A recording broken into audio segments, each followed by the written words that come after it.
great change in me could be a theme for this gospel.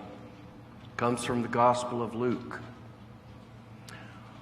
On the way to Jerusalem, Jesus was going through a region between Samaria and Galilee. And as he entered a village, 10 lepers approached him.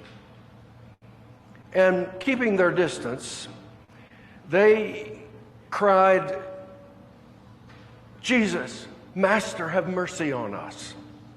And when he saw them, he said to them, "Go, show yourselves to the priests." And as they went, they were cleansed. Then one of them, when he saw that he was healed, turned back, and praising God with a loud voice, he fell on his face at Jesus' feet and thanked him.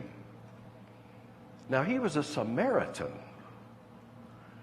Then Jesus asked, "Were there not 10 who were made clean? Then where are the other 9? Was there no one left to give thanks to God except this foreigner?" And then he said to him, "You may go your way. Your faith has made you well." I imagine that the words that would have come out of the mouth of that Samaritan when he was healed, thanking God, might have sounded something like this: "I will extol you, O Lord, for you have drawn me up. You did not let my foes rejoice over me. O Lord, my God, I cried to you for help, and you have healed me. O Lord, you've brought my soul up from Sheol and restored me to life among those who've gone down to the pit. Sing praises to the Lord, O you faithful ones. Give thanks to his holy name. For his anger is but a moment. His favor is for a lifetime. Weeping may linger for the night, but joy comes in the morning." Those are the words of Psalm 30. I do want you to remember a few moments ago we sang a doxology. And as I was working on this and thinking about it, I thought, I think that was the first hymn that I ever learned. Now, there are reasons for that. We sang it every Sunday in church, so there's repetition, always a good technique for helping you remember something. And it was short, 4 lines, easier for a child to remember. And we'd stand up. So you had that body memory thing going for you. Now, Baptists, I grew up in the Baptist church, and they always stood for all their hymns. And these hymns were about 537 verses long. And along about verse 323, you started to get tired. And you get restless. And you start moving around. And you'd go like this, and you'd go like that. And pretty soon, it would start to look like dancing. And Baptists hate dancing. If they're white, then that's when they sit down. Dancing, led to drinking and some other more dangerous stuff. So the doxology is short, to the point, and it is a very good point. It knows who to thank for the blessings in our lives. We thank God, God of all creation, a God who cares about all creation. And because God cares about all creation, God cares about each one of us. The gospel singer sings, "His eye is on the sparrow, and I know he watches me." Now, the tune we sang is called the Old 100th. And old is right, because we've been singing it since 1709. We have a man named Thomas Ken to thank for that. Thomas Ken was a bishop in the Anglican Church in the 16th, 17th century. He was concerned that people that he served didn't know how to talk to God, how to say thank you in a way that honored God. And so he gave his people the language in song for saying, thank you. Thank you, God, for your blessings. Thank you, God, for everything you have given to us. But Thomas Ken was not just concerned that we would know how to say thank you in church. He wanted us to take something with us when we went home. He intended for the doxology to go home with us. And doxology was happy to go. Doxology is just as happy at home with us as doxology is in church. We know that doxology shows up with us at family reunions. We know doxology is at the table with us when we eat with our friends. We know that doxology will even go into the prison cell where the political prisoners are being held captive and give them the strength to hold on and to trust in God for deliverance. We know that doxology loves to go with us to hear the children's choir when they sing on Sunday, and even to go with us when our grandchild is going to her first day of kindergarten.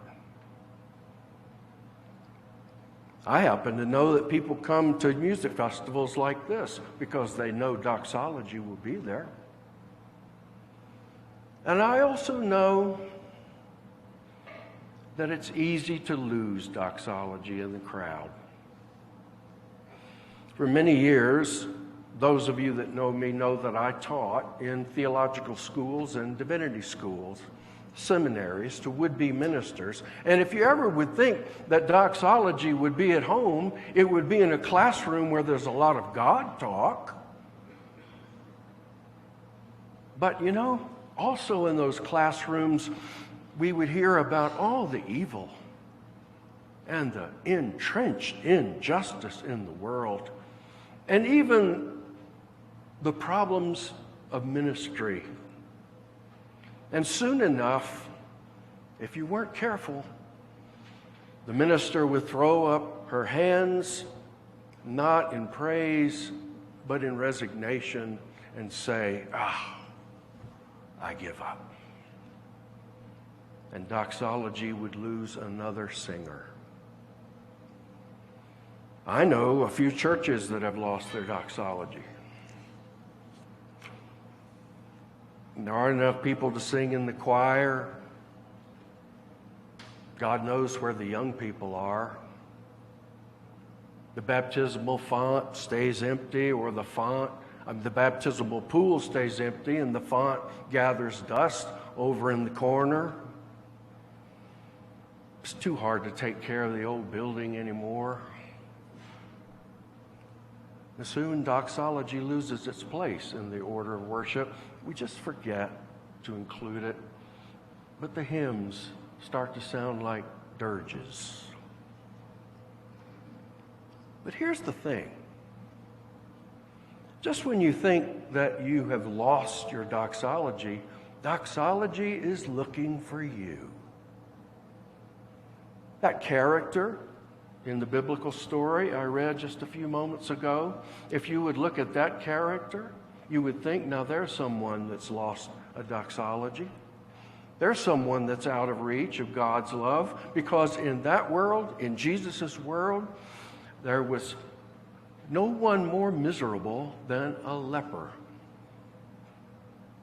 Some of the most hated people in Jesus' world were the Samaritans.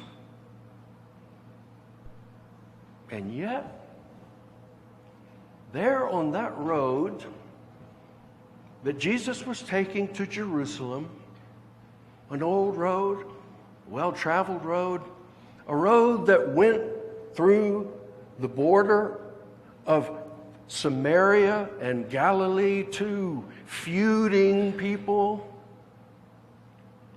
There, Doxology found another voice. Jesus comes to a person and heals him.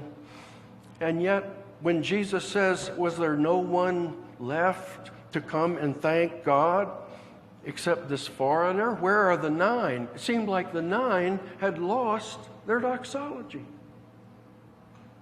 But in the Samaritan, doxology found another voice. Even in the worst moments of your life, doxology is looking for you.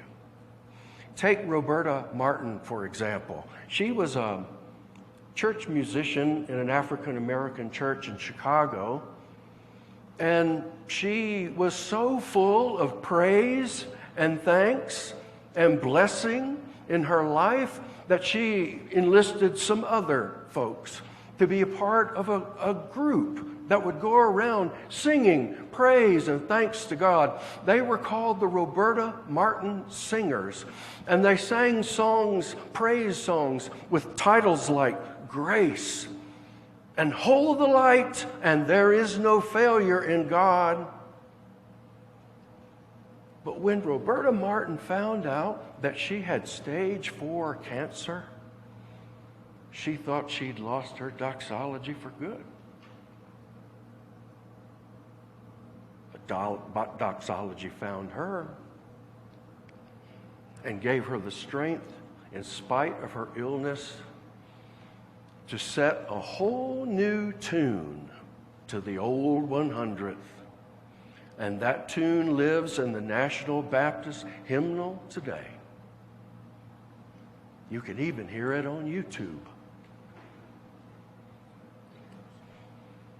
Doxology looks for us even when we are in the depths of our suffering. Doxology was looking at the African American people as they were loaded onto slave ships, and doxology could hear their moans all across the Middle Passage. Doxology heard the screams and the pleadings of the families as they were separated at the auction blocks. Doxology heard the field hollers coming out of the cotton fields. Doxology heard the chants of the black preacher out in the woods outside the hearing of the white slavers. Doxology paused to listen to the work songs of the chain gangs and the 12-bar blues rising out in the mists of the Mississippi Delta. And doxology turned all of that into music, into songs that reached God's ears and broke God's heart. And in anger and in sadness, God's tears started to flow. And when God's tears started to flow, it was like justice rolling down like waters and righteousness like an ever-flowing stream. A stream that entered into history and began to erode the power of the white slavers and white supremacists. There's an old road, a well-traveled road, that comes out of those cotton fields. It goes by auction blocks that justice has robbed of their power. The road winds down through a little Mississippi town where there's a jukebox and a juke joint It goes by a white clapboard church where the windows are open and you can hear the gospel choir singing. And outside on the church stand, it reads, "I will bless the Lord at all times. His praise will continually be in my mouth." The road goes through Tulsa, down into the Greenwood district, where Reformation is happening and reconciliation. It goes to Memphis. It passes by the Lorraine Motel and a blood-stained balcony. It goes up to Washington, D.C., and along the way, there are signs along the roadside that say, "Black Lives Matter, hate has no home here." Into Washington, D.C., and up to the Lincoln Memorial, where you can still hear echoes of someone saying, "I have a dream." The name of that winding road is freedom. And somewhere along that road, between the boundary of black and white, Doxology and Black America saw each other, found each other, and embraced. And they gave all of us the gift that we're here to celebrate today. They call it jazz.